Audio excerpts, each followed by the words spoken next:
everyone, coming up on Made Fit TV, we're going to talk about healthy fats and how they're good for your weight loss and weight management program. Plus, we're going to talk about symmetry of your muscle and how your workout may be affecting that.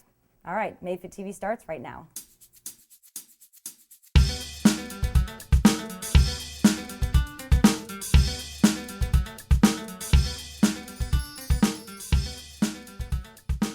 Hi, welcome to Made Fit TV. I'm your host, Jennifer DiDonato, and this is episode number 122. Made Fit TV is everyone's source for health and fitness information and entertainment, and it's where fit bodies don't just happen, they're made. So welcome to the show. In this episode, we're talking about healthy fats for your fitness.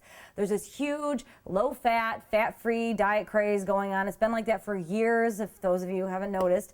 And the thing is that with fats, we tend to think that that's the culprit. But what we're not thinking about is the fact that there are some healthy fats that we're probably missing out on that's actually hindering our weight loss or our weight management progress and hindering our health as well. So let's talk about first why fats are made to look like such a negative thing. Well, 1 gram of fat is quite calorie dense. 1 gram of fat is 9 calories per gram of fat versus 1 gram of carbohydrates is 4 calories along with 1 gram of protein. So you can see 1 gram of fat is nearly or almost double what 1 gram of carbs and protein is. So that right there shows that fats are a little higher in calories. But it's not always calories in, calories out. What you want to focus on is making sure that your daily nutrition intake consists of about 30% of your calories should be designated for healthy fats, okay? Now, if you're not really sure about the number, you can go to madefittv.com. I have a link right under this video in the text, but only on madefittv.com, so you got to go there and find it out. I found a really cool equation online that I think will help you. It's pretty broad, but I think it gives you a great idea of how many calories you need per day of fats. But if you need specific information, be sure to contact your doctor and a licensed nutritionist or a registered dietitian, because that way you'll only know for sure what's great for you. Okay, so what's the difference between all these fats? Okay, so we're going to talk about monounsaturated fats and polyunsaturated fats. And those are basically, in a nutshell, just healthy fats that are great for your heart health, cardiovascular efficiency, and also your immunity. And they also help in actually controlling your fat loss efforts. So what are some good foods that you can incorporate in your daily nutrition to help with that? Well, first of all, great examples of monounsaturated fats are nuts or nut butter. So we have almond butter right here. You want to make sure it's natural. I'm sorry, this is peanut butter. My bad. This is almond butter. So you have almond butter, peanut butter. These are great sources, but especially the almond butter is a big source as well. We have almonds right here. And also avocados are a great source as well, but just make sure that you're only eating about maybe 2 ounces a day. And of course, olive oil is also great too. It's maybe, 120 calories for a serving, about 12 to 14 grams of fat. So it's a good amount for a meal. So those are a great way for you to get your monounsaturated fats.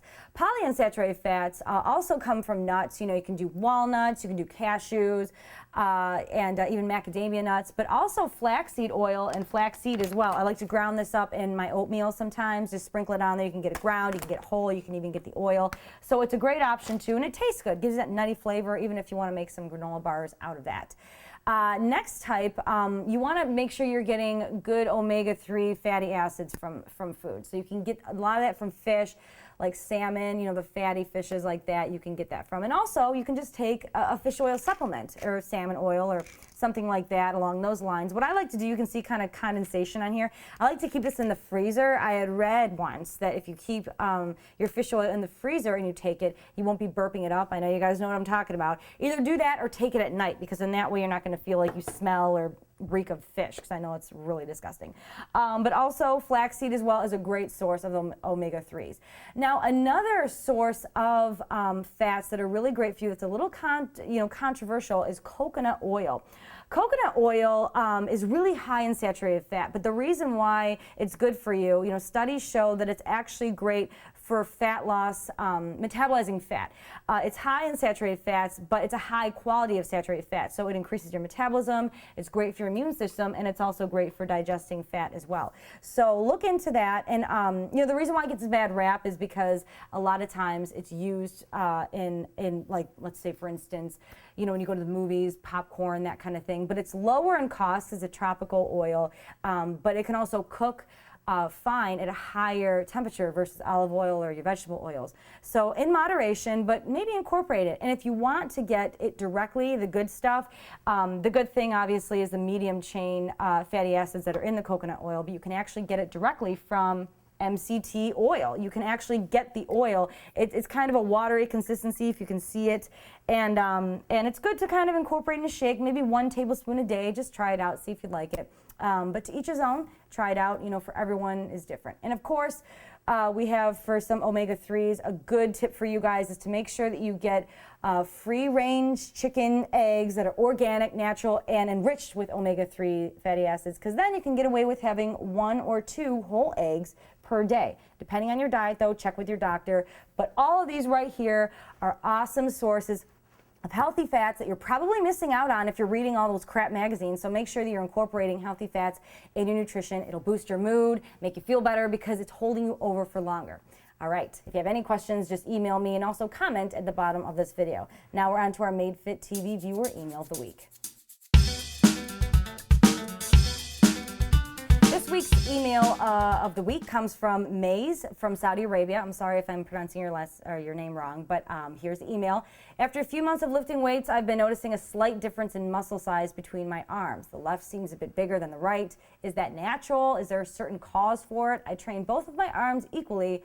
What type of solution would you suggest? Well, that is a great email because I've actually been getting a lot of emails regarding the symmetry of muscles, and I just gotta say, you guys, stop staring in the mirror. Okay, I know it's, you know, you're basking in all the efforts that you're doing with lifting weights and your training regimen, but sometimes there are certain symmetrical issues that we can't really do much about unless we actually take the time to diagnose it and actually treat it. Because certain muscle symmetries are based on, you know, making sure that you're training properly, that you're lifting the same amount of weight as each side, so balance out, making sure you're stretching, making sure you're taking recovery days, maybe even go to the chiropractor, maybe even incorporate some foam rolling, self-myofascial release, which is in my episode number 5 of Made Fit TV. So you want to make sure you're getting in your stretches daily and making sure that you're not only just contracting the muscles and training them, but you're also allowing them to recover, and you are lengthening them and allowing them to relax so then they can rebuild and regrow.